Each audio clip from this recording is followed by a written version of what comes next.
Hello everyone, today I'll be reviewing America 51 by Corey Taylor, all about the political climate and his personal opinions about the political climate in America today. So this book is a non-fiction novel by Corey Taylor, as I just said, singer of the bands Stone Sour and Slipknot.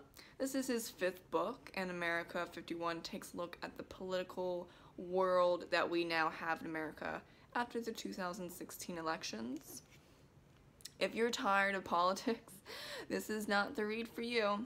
But he does use statistics in this book, but this book isn't from a man that has a PhD in political science, nor is he a political commentator on CNN and all those other places. So he's not an expert, and he even says that he's not an expert. So this is just a personal opinion. So what I liked about America 51 is I always love hearing his personal stories, and he gives quite a few in this book that ties into politics and American culture. He's always very honest about himself and his past, and it's very refreshing to read that in a nonfiction novel, since a lot of the time people, or their ghostwriters, talk themselves up to the point where I question the entire book, and I question if things that they talk about are actually real. And though I didn't agree with him on quite a few things, I did agree with him on many other things in this novel. I've gotten tired of politics of 2016 and was hesitant to read a book based on politics, but knowing Corey's writing and watching his interviews about this book that he's done across America, I'm glad I picked the book up and gave it a read, even though it took me a while because I've, one, been so busy, and two, yeah, politics, I'm just tired. What I didn't like, as I said before in my top 5 favorite authors, him being bonus number 6, he uses a lot of words when he could really cut that in half, and I think that might just be him because he talks a lot in interviews as well. But this book is actually not that big. It's I think less than 300 pages. So maybe his editor or the publisher, his agent, said you need to fill it in because we need some more. So that could have happened because his other books have been bigger. There was a lot of time where he wrote in all caps, and reading that gives me a headache because I can't help but scream in my head.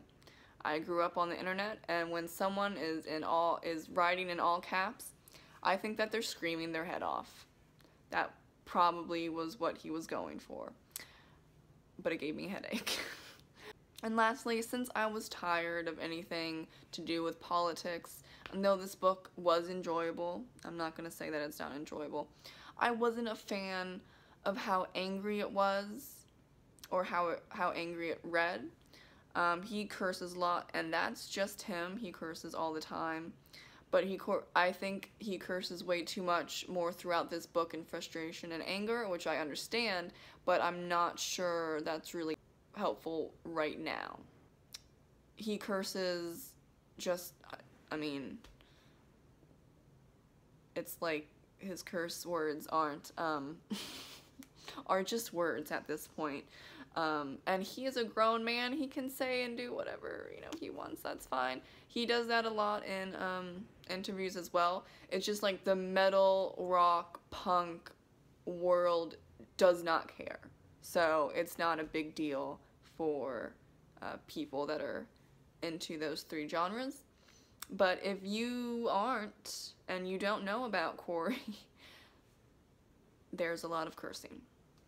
And even for me, growing up in the punk, rock, metal genre since I was a kid, it was a little too much for me as well. But I think, as I said again, it was in frustration and anger, and I understand that, but